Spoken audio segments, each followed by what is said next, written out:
Hello students, very good morning. मैं हूं वैभव दुबे। कैसे हैं आप लोग? आई होप आप सब अच्छे होंगे। स्टूडेंट्स, यह क्लास 12th फिजिक्स के थर्ड चैप्टर का फोर्थ वीडियो है। इस वीडियो में हम लोग दो चीज़ें पढ़ने वाले हैं। एक है आपका समविभव पृष्ठ यानी इक्विपोटेंशियल सरफेस, दूसरा हमें पढ़ना है वैद्युत स्थितिज ऊर्जा, इलेक्ट्रिक पोटेंशियल एनर्जी। इन दोनों के बारे में हम लोग पूरी डिटेल अध्ययन करेंगे। जो कुछ भी डाउट्स हैं सभी डाउट्स को क्लियर करेंगे। ये क्लास 12th का बहुत ही इंपॉर्टेंट दोनों टॉपिक है, एग्जाम में आते हैं। तो जो वीडियो है वो काफ़ी इंटरेस्टिंग होने वाला है। तो चलिए हम लोग वीडियो को स्टार्ट करते हैं। सबसे पहले हमें पढ़ना है समविभव पृष्ठ के बारे में, उसके बाद हम लोग पढ़ेंगे वैद्युत स्थितिज ऊर्जा।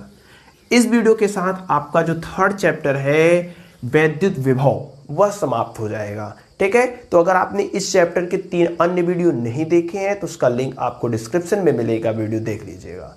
चलिए जानते हैं समविभव पृष्ठ यानी इक्विपोटेंशियल सरफेस के बारे में। देखिए, समविभव पृष्ठ का मतलब क्या होता है सबसे पहले हम लोग समझ जाते हैं। समविभव पृष्ठ, सम का मतलब यहाँ पे जो ये सम है इसका मतलब होता है समान, विभव मतलब विभव। ठीक है, समान विभव पृष्ठ का मतलब पृष्ठ ही। तो समविभव पृष्ठ का जो मतलब होता है वह होता है समान विभव वाला पृष्ठ।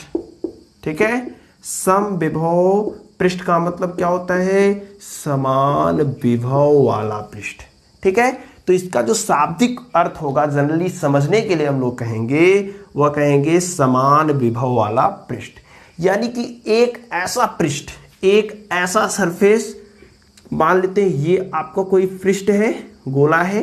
ठीक है, इसके सभी बिंदु पर वैद्युत विभव का मान समान हो। मतलब जितना यहां वैद्युत विभव उतना ही यहां, उतना ही यहां, उतना ही यहां, उतना ही यहां। मतलब पूरे पृष्ठ पर वैद्युत विभव का मान क्या हो? समान हो। तो इस पृष्ठ को हम लोग कहेंगे समविभव पृष्ठ। ठीक है, समविभव पृष्ठ की परिभाषा क्या देंगे? कहेंगे कि वह पृष्ठ जिसके प्रत्येक बिंदु पर वैद्युत विभव समान हो समविभव पृष्ठ कहलाता है। ठीक है, समविभव पृष्ठ क्या होता है? वह पृष्ठ जिसके प्रत्येक बिंदु पर विभव समान हो समविभव पृष्ठ कहलाता है। चलिए थोड़ा सा इसका एग्जाम्पल देखते हैं कि कौन कौन से पृष्ठ हैं जो समविभव पृष्ठ होने वाले हैं। ठीक है, इंपॉर्टेंट है, 1 नंबर में एग्जाम में आता है। देखिए, अगर हम आपसे कहें कि कोई गोला है, क्या है? गोला। ठीक है, इस प्रकार से आपका ये कोई गोला है। अब समझिए इस गोले की जो रेडियस है, अब गोला आप लोग सही से बनाइएगा। ठीक है, अगर गोले की रेडियस हम लोग मान ली स्मॉल r। ठीक है, अगर हम यहाँ पे 4 पॉइंट कंक्लूड करें, मान लेते हैं पहला पॉइंट है, ये दूसरा पॉइंट है, यहाँ पे आपका तीसरा पॉइंट है और ये चौथा पॉइंट है। ठीक है, इन चारों पॉइंट पर हमें वैद्युत विभव का मान निकालना है। सपोज करते हैं यहाँ पे जो वैद्युत विभव है उसका मान V1 है, यहाँ पे जो वैद्युत विभव है उसका मान V2 है, यहाँ पे जो वैद्युत विभव है V3 है और यहाँ पे जो वैद्युत विभव है वह कितना है? V4 है। ठीक है, आप जानते हैं कि जो वैद्युत विभव V बराबर होता है, यहाँ पे कोई पॉइंट चार्ज है अगर प्लस Q। ठीक है, पॉइंट चार्ज के कारण विभव यहाँ पे है। ठीक है, वैद्युत विभव V का मान कितना होता है? 1/4 pi epsilon not into Q के बटे R। R क्या होता है? आवेश से बिंदु के बीच की दूरी। ठीक है, अगर हम आपसे कहें, पहले देखिए गोला है तो गोले की त्रिज्या सभी जगह क्या होगी? समान होगी। ये वाला भी R, ये वाला भी R, यहाँ भी R और यहाँ भी आपका क्या होगा? R होगा। गोला है, त्रिज्या समान होगी। ठीक है, तो जो V1 का मान आएगा वह कितना आ जाएगा? 1/4 pi epsilon not into Q बटे R। आवेश तो वही है सबके कारण। ठीक है, इसी प्रकार से V2 का मान निकाले तो कितना हो जाएगा? 1/4 पाई एप्सिलॉन नॉट इंटू आवेश बटे दूरी। तो V2 से भी कितना दूर है? R। ठीक है, इसी प्रकार से V3 का भी मान निकालेंगे तो 1/4 pi epsilon not into Q के बटे R। देखिए प्लस क्यू आवेश V3 तीसरे पॉइंट से भी कितना दूर है R। दूरी समान है सब जगह, क्यों समान है? क्योंकि त्रिज्या है, जब त्रिज्या है तो समान रहेगी। ठीक है, तो यहां से देखिए, यहां से आप क्या निष्कर्ष निकाल रहे हैं, जो V1 है वो V2 है और V3 तीनों एक दूसरे के आपस में क्या है, बराबर है कि नहीं बराबर? हाँ बराबर है, क्योंकि जो वैद्युत विभव होता है वह किस पर निर्भर करता है, दूरी पर। दूरी ही जब समान है तो विभव भी क्या हो जाएगा, समान हो जाएगा।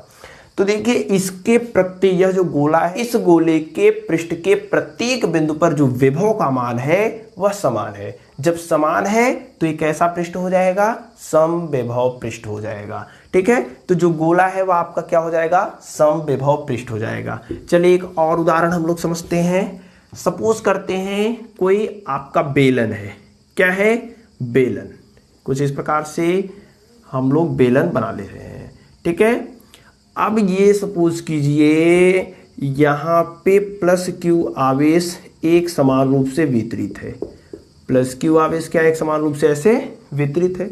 यहाँ से ये वाली दूरी जो है वह दूरी है आपका R, नीचे भी कितना दूरी है, R है।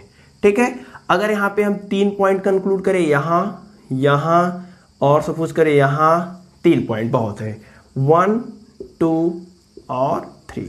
तो देखिए इस पॉइंट से यहाँ तक की भी दूरी कितना हो जाएगा, R हो जाएगा।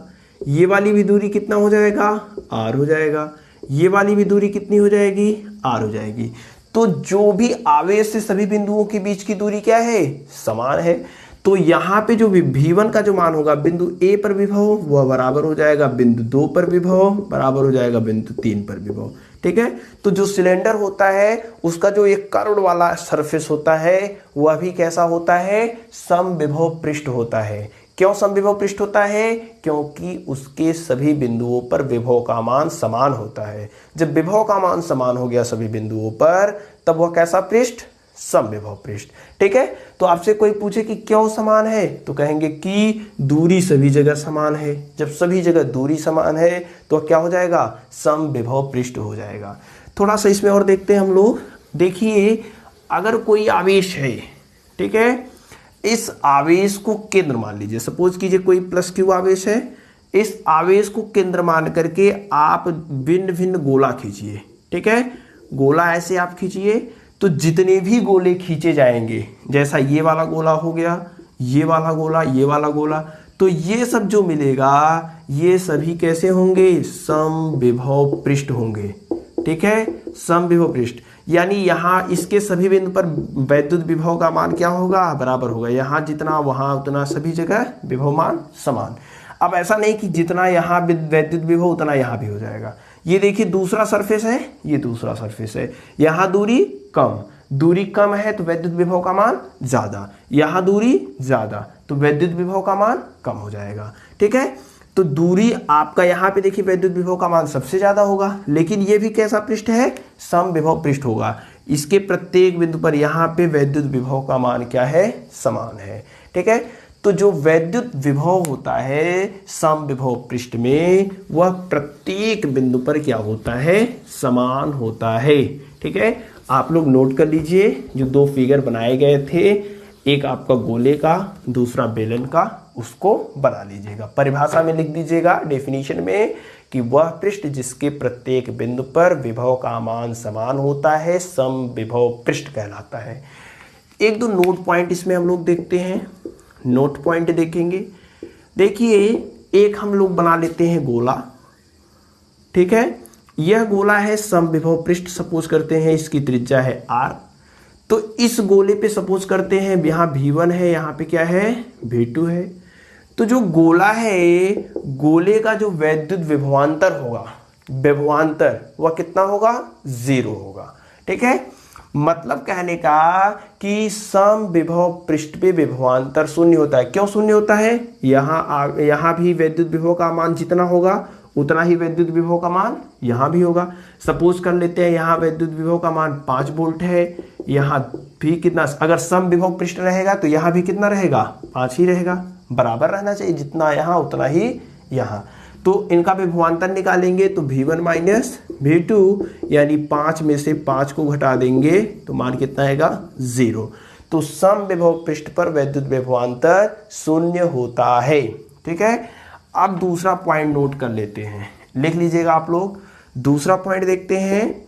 देखिए सम विभव पृष्ठ में आवेश को सपोज करते हैं, यहां से आवेश हम लोग लेकर के जा रहे हैं Q0 आवेश को यहां से हम लोग यहां पर लेकर आए।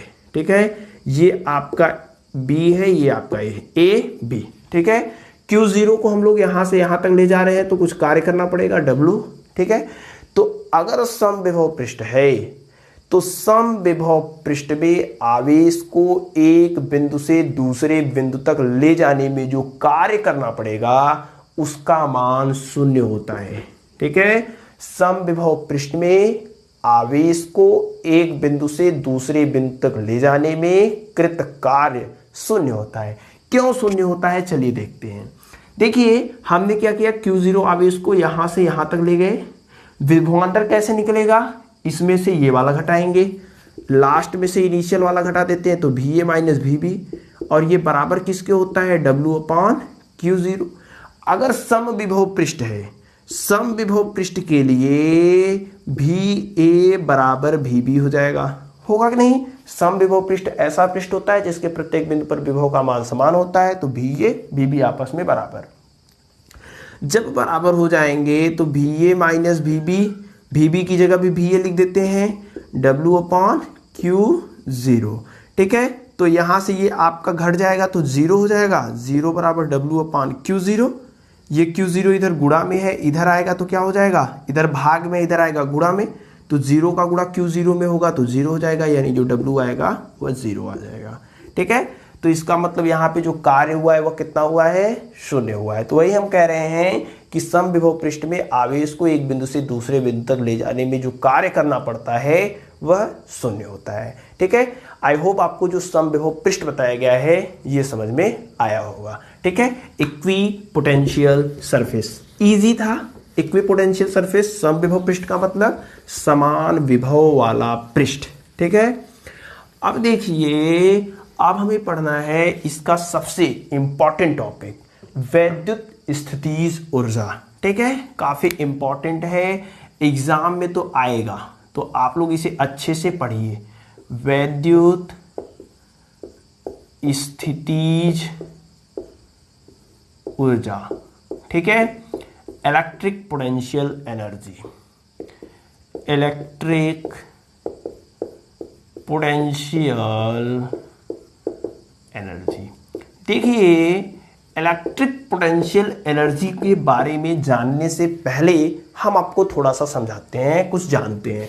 अगर कोई पॉइंट चार्ज है, इस पॉइंट चार्ज से r दूरी की अगर हम बात करें, कोई आपका आवेश है, इस आवेश से r दूरी की बात करें तो आवेश से r केवल सिंगल चार्ज है, एक चार्ज है ना, इससे r दूरी पर जो वैद्युत विभव का मान होता है, सॉरी इलेक्ट्रिक फील्ड का जो मान होता है विद्युत क्षेत्र का, वह होता है 1/4 pi epsilon not into Q बटे R स्क्वायर।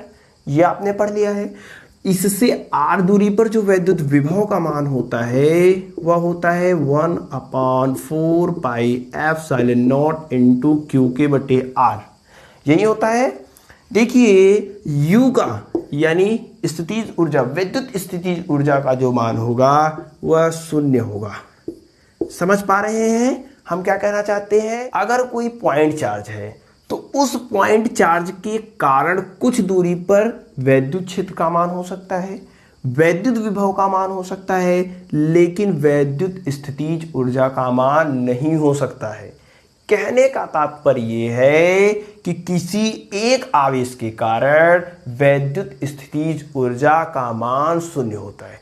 एक आवेश के कारण स्थितिज ऊर्जा होती ही नहीं है, ठीक है। तब इसके लिए क्या करना पड़ेगा?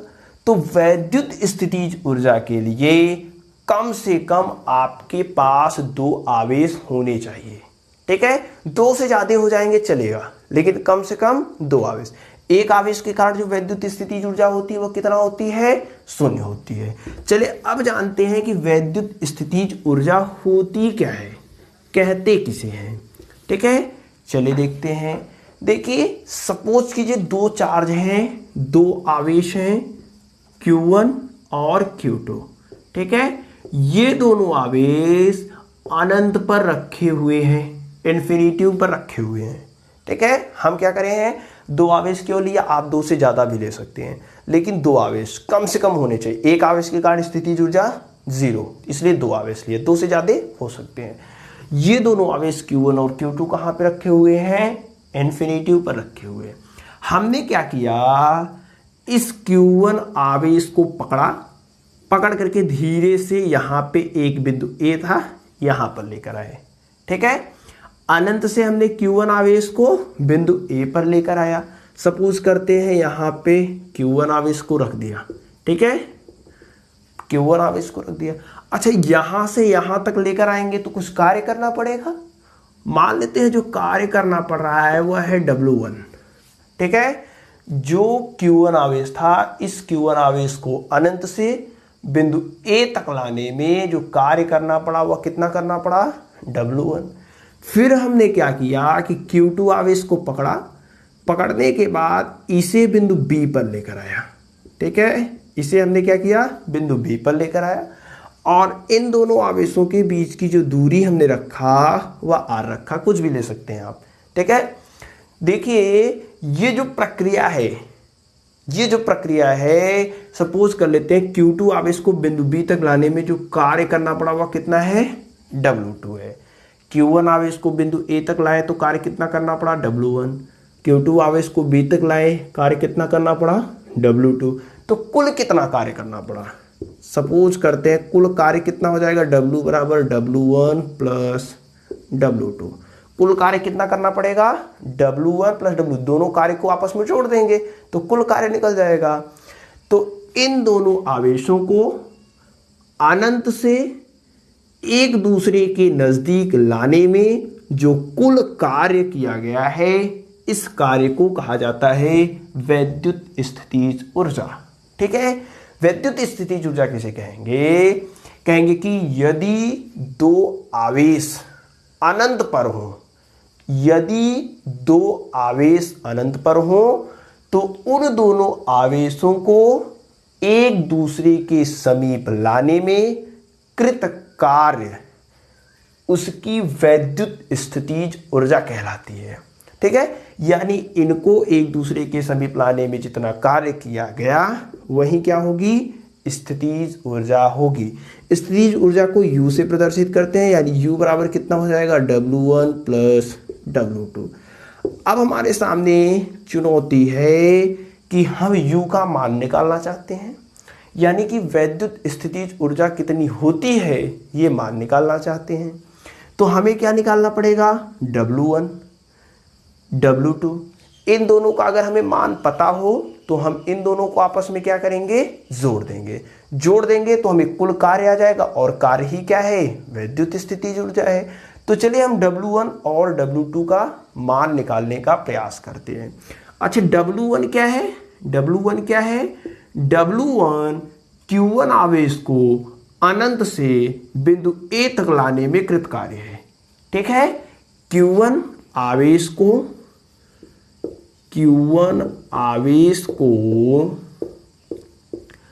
अनंत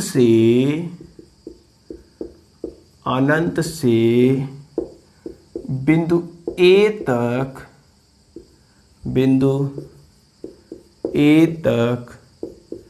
लाने में कृत कार्य। अच्छा, कार्य कितना करना पड़ेगा, आपने एक फार्मूला पढ़ा होगा, VA minus VB is equal to W/Q0। ये फार्मूला पढ़ा है। इसमें जो आवेश लाया जाता है वह कहां से, B से A तक लाया जाता है। हम आवेश कहां से ला रहे हैं, अनंत से। तो क्या हो जाएगा, VA minus V infinity is equal to W। यहाँ Q1 आवेश को यहां से यहां तक लाने में कितना कार्य करना पड़ रहा है, W1। कौन सा आवेश ला रहे हैं, Q1, ठीक है। अब देखिए V इंफिनिटी का मान कितना होता है, 0। अनंत पे वैद्युत विभव 0 होता है, ठीक है। तो इसका मान कितना हो जाएगा, 0। तो यहां से क्या हो जाएगा, VA ये 0, तो यहाँ से W1 बटे Q1, तो Q1 इधर भाग में उधर चला जाएगा तो गुणे में, तो यहाँ से आपका जो W1 बराबर हो जाएगा वह VA गुणे Q1 हो जाएगा। ये चीज़ें समझ में आया कि नहीं आप बताइए। आपने वैद्युत विभवांतर की परिभाषा से पढ़ा था VA माइनस VB बराबर W/Q0। Q0 आवेश को बिंदु B से A तक लाया जाता है।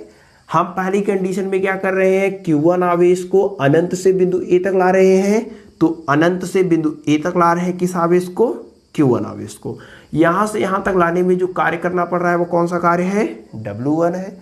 अनंत पर जो वैद्युत विभव होता है वह 0 होता है। जब अनंत पर वैद्युत विभव 0 होता है तो VA, ये 0 हो गया तो केवल क्या बचेगा, VA बराबर W1 बटे Q1। Q1 इधर भाग में था, इधर आएगा गुणा में, तो W1 बराबर VA गुणे Q1।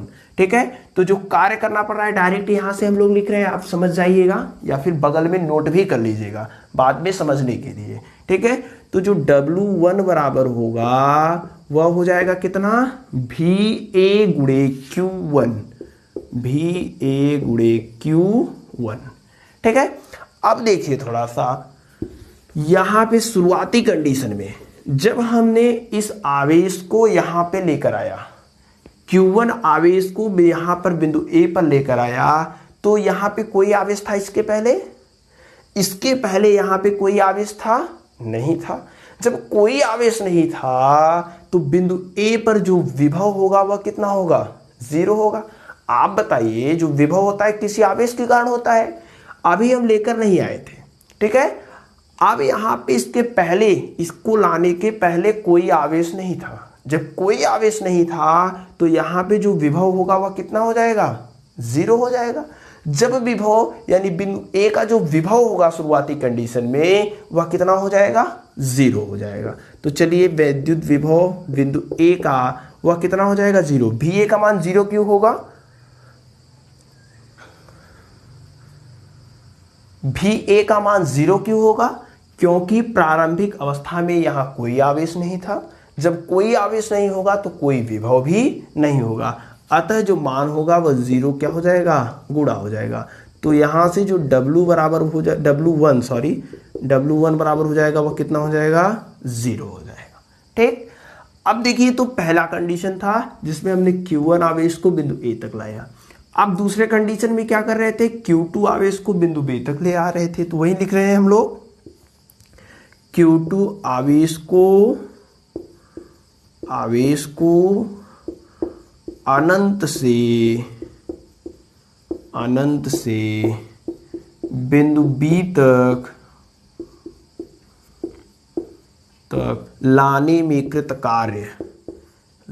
में कृत कार्य। ठीक है, तो देखिए कितना कार्य करना पड़ रहा है, W2। तो कार्य हमने मान लिया है W2। तो यहां से देखिए लिख रहे हैं, जैसे यहाँ पे हमने कहा था जब बिंदु A पर ला कर रख रहे थे तो VA लिखा था। अब यहाँ से अनंत से कहाँ पे ला रहे हैं, B पर, तो क्या लिखेंगे, VB। ठीक है, गुणे जिस आवेश को ला रहे हैं, तो अनंत से किस आवेश को ला रहे हैं, Q2 आवेश को, तो यहाँ पे कितना हो जाएगा, Q2 आवेश हो जाएगा। ठीक है, अच्छा बिंदु B का विभव कितना होगा, देखिए यहाँ पे जब आपने पहले इस आवेश को ला करके यहाँ पे रख दिया, अब इस आवेश को ला रहे हैं, Q2 आवेश को ला रहे हैं, तो इस Q1 आवेश के कारण बिंदु B पर विभव होगा कि नहीं होगा। सपोज कीजिए यहाँ पे Q1 आवेश को आपने ला करके रखा, तो Q1 आवेश से R दूरी पर इस बिंदु B पर विभव होगा, और इस विभव का जो मान होगा वह कितना हो जाएगा, बिंदु B पर जो विभव होगा वह कितना हो जाएगा, 1/4 पाई एप्सिलॉन नॉट इनटू किस आवेश के कारण हो रहा है, Q1 आवेश के कारण। सपोज कि देखिए Q1 आवेश के कारण ही यहाँ पर विभव होगा, तो Q1 आवेश के कारण, तो Q1 कितनी दूरी पर, R। ठीक है, तो VB का मान कितना हो जाएगा, 1/4 pi epsilon not into Q1 के बटे R। ठीक है, तो यहाँ से देखिए W2 बराबर आपका हो जाएगा VB का मान यहाँ से लिख रहे हैं। ठीक है, 1/4 pi epsilon not into Q1 के बटे R, गुणे क्या है, Q2 है। ठीक है, तो इसके आगे हम लोग यहाँ पे लिख रहे हैं, देखिए तो यहाँ से जो W2 का मान आएगा वह कितना हो जा रहा है, देखिए W2 का मान हो जा रहा है आपका 1/4 pi epsilon not into Q1 Q2। देखिए Q1 Q2, Q1 का गुणा Q2 होगा Q1 Q2 बटे R। ठीक है, ये W2 क्या है, Q2 आप इसको यहाँ लगाने में कृत कार्य, कुल कार्य कितना होगा, कुल कार्य देखिए जो कुल कार्य मान लेते हैं W है, तो W बराबर आपका हो जाएगा W1 प्लस W2, दोनों कार्य को जोड़ देते हैं, मान आ जाएगा। तो यहाँ से आपका जो W बराबर W1 का मान कितना है, देखिए 0 है, 0 लिख दिया। W2 का मान यहाँ पे देखिए, W2 का मान यहाँ पे कितना है 1/4 pi epsilon not into Q1 Q2 बटे R हो जाएगा। यहाँ से आपका W बराबर कितना हो जाएगा, W बराबर हो जाएगा 0 जोड़ेंगे तो मान में कोई परिवर्तन नहीं, 1/4 pi epsilon not into Q1 Q2 बटे R। आप जानते हैं किया गया कार्य ही वैद्युत स्थितिज ऊर्जा होती है। इन दोनों आवेशों को जो अनंत पर रखे हुए एक दूसरे के समीप लाने में जो कुल कार्य किया जाता है वही क्या होती है, वैद्युत स्थितिज ऊर्जा होती है। तो जो U का मान आया हो जाएगा वह 1/4 pi epsilon not into Q1 Q2 बटे R हो जाएगा। ठीक है, जो वैद्युत स्थितिज ऊर्जा का मान आएगा वह कितना आएगा, कितना आएगा। ये तो तब के लिए जब दो आवेश को लाया जा रहा है। ठीक है, तो इस प्रकार से हमने ला दिया है। ठीक, समझ पा रहे हैं कि नहीं, ये कैसे, बहुत ईजी है। आप लोग वीडियो को पॉज करके इसे नोट कीजिए, इंपॉर्टेंट है, एग्जाम में आता भी है। ठीक है, अब देखिए यहाँ पे जो सबसे इंपॉर्टेंट ध्यान देने वाली बात है वह होगी कि जो Q1 Q2 को लिखा जाता है, Q1 Q2 को जो लिखा जाता है वह चिन्ह के साथ लिखा जाता है। ठीक है, Q1 Q2 कैसे लिखे जाएंगे, चिन्ह सहित लिखे जाएंगे। यानी कि जब आप वैद्युत स्थितिज ऊर्जा का मान निकालेंगे तो जो आवेश Q1 Q2 को लिखेंगे वह चिन्ह के साथ लिखेंगे। यहाँ पे अगर दोनों प्लस रहेगा तब तो यही, एक माइनस दूसरा प्लस रहेगा तब जो आएगा वैद्युत स्थितिज ऊर्जा वह निगेटिव में आएगा। ठीक है, चलिए इतना आपने नोट कर लिया होगा, वीडियो को पॉज करके नोट कर लिया होगा। हम आगे देखते हैं, थोड़ा सा इसी में नोट पॉइंट करके समझने का प्रयास करते हैं। ठीक है, हमने आपको क्या बताया कि जो वैद्युत स्थितिज ऊर्जा का मान आता है U बराबर, वह कितना आता है, वैद्युत स्थितिज ऊर्जा U बराबर आपका आता है 1/4 pi epsilon not into Q1 Q2 बटे R। ठीक है, ये तब के लिए है जब दो आवेश को आप अनंत से ला रहे हैं। ठीक है, और ध्यान देने वाली बात है कि Q1 Q2 को विथ साइन लिखा जाता है, चिन्ह के साथ लिखा जाता है। ठीक है, यही हमने आपको बताया है। अब नोट पॉइंट देखते हैं। नोट पॉइंट में हम पहला कह रहे हैं कि अगर दो आवेश एक दूसरे के समीप हमने ला करके इस प्रकार से रख दिया, -Q है और दूसरा है +Q, और इन दोनों आवेशों के बीच की दूरी है R, तब वैद्युत स्थितिज ऊर्जा कितना होगी। देखिए, तब वैद्युत स्थितिज ऊर्जा U बराबर 1/4 पाई एप्सिलॉन नॉट, Q1 मतलब पहला आवेश कितना है -Q, दूसरा आवेश कितना है +Q। ठीक है, हमने आपको क्या बताया है कि जो आवेश का मान रखा जाता है वह चिन्ह के साथ रखा जाता है, बटे उनके बीच की दूरी R। ठीक है, तो यहाँ से U बराबर कितना हो जाएगा, ये देखिए माइनस का गुणा प्लस में होगा तो माइनस पहले हमने लिख दिया 1/4 pi epsilon not into Q का गुणा Q में होगा तो Q स्क्वायर बटे R। ठीक है, इस प्रकार से हम लोग वैद्युत स्थितिज ऊर्जा का मान निकालेंगे। अगर प्लस रहेगा माइनस रहेगा तो जहाँ साइन के साथ लिखा जाता है, इतना बस आप जानते रहेंगे, आपका काम हो जाएगा। चलिए एक और इम्पोर्टेंट पॉइंट हम लोग देखते हैं। इधर देखिए हम क्या कर रहे हैं, अभी तो दो आवेश की बात करें, नोट पॉइंट में दूसरा नंबर, अगर हम 3 आवेश लाएं, सपोज कीजिए पहला आवेश हमने लाया Q1 यहाँ पे रखा, Q2 को यहाँ पे रख दिया और Q3 को यहाँ पे रख दिया। ठीक है, Q1 Q2 के बीच की दूरी अगर मान ले R1, इसके बीच की दूरी R2, इसके बीच की दूरी R3 है, तब कितना वैद्युत स्थितिज ऊर्जा होगा। इस कंडीशन में अगर 3 आवेश हैं तब वैद्युत स्थितिज ऊर्जा कितना होगा। तो हम लोग क्या करेंगे, इनके बीच की विद्युत स्थितिज ऊर्जा, इनके बीच की विद्युत स्थितिज ऊर्जा और इनके बीच की विद्युत स्थितिज ऊर्जा को जोड़ देंगे। ठीक है, इनके Q1 Q2 के का विद्युत स्थितिज ऊर्जा कितना होगा, Q2 Q3 का विद्युत स्थितिज ऊर्जा कितना होगा और इसका विद्युत स्थितिज ऊर्जा कितना होगा, तीनों को जोड़ेंगे तो इस पूरे सिस्टम का विद्युत स्थितिज ऊर्जा निकल जाएगा। तो चलिए देखते हैं जो U बराबर होगा, सबसे पहले Q1 Q2 के बीच की विद्युत स्थितिज ऊर्जा देखते हैं। तो इस वाले फार्मूले से क्या हो जाएगा, 1/4 पाई एप्सिलॉन नॉट इंटू, देखिए Q1 Q2 दोनों आवेश का गुणा किया जाता है, Q1 Q2 बटे उनके बीच की दूरी, तो इन दोनों आवेशों के बीच की दूरी कितना है, R1। अब देखिए इसके बीच की देख रहे हैं तो कितना हो जाएगा, 1/4 पाई एप्सिलॉन नॉट इंटू आवेशों के बीच का गुणनफल, तो कितना हो जाएगा Q2 Q3 बटे आवेशों के बीच की दूरी कितना है, R2। अब देखिए इसका हमने कर लिया है, इसके बीच का स्थितिज ऊर्जा निकाल लिया, इसके अभी इसका बचा है तो चलिए इसका निकालते हैं। इसका कैसे निकलेगा, 1/4 पाई एप्सिलॉन नॉट इंटू आवेश कौन कौन से है, Q3 Q1 बटे दूरी कितना है, R3। तो कुल कितना हो जाएगा U बराबर, देखिए 1/4 pi epsilon not, 1/4 pi epsilon not, 1/4 pi epsilon not, सब में कॉमन कर लिया, 1/4 पाई एप्सिलॉन नॉट कॉमन। अब जो बचा है उसको लिख देते हैं। यहाँ पे क्या बचा है, पहले वाले में Q1 Q2 बटे R1, यहाँ पे ये वाला बचेगा प्लस Q2 Q3 के बटे R2। अभी यहाँ पे क्या बचेगा, ये तो कॉमन कर लिया, ये वाला बचेगा यानी Q3 Q1 बटे R3।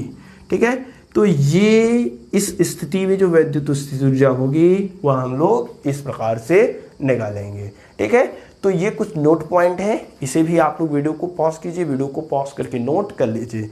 ये कुछ समझने के लिए है, अगर आपको विद्युत स्थितिज ऊर्जा कैसे निकाला जाता है ये समझ में आया होगा तो ये सब आपको आसानी से आ जाएगा। आई होप आज की इस वीडियो में जितना कुछ भी आपको बताया गया है सब आप समझ चुके होंगे, आपके पास उसका नॉलेज अच्छा हो गया होगा। फिर भी कोई डाउट है तो आप कमेंट कर सकते हैं। अगर ये वीडियो आपके लिए थोड़ी सी भी हेल्पफुल हो तो वीडियो को लाइक एंड शेयर कर दीजिएगा। आपसे मिलते हैं अगली वीडियो में, तब तक बेस्ट ऑफ लक।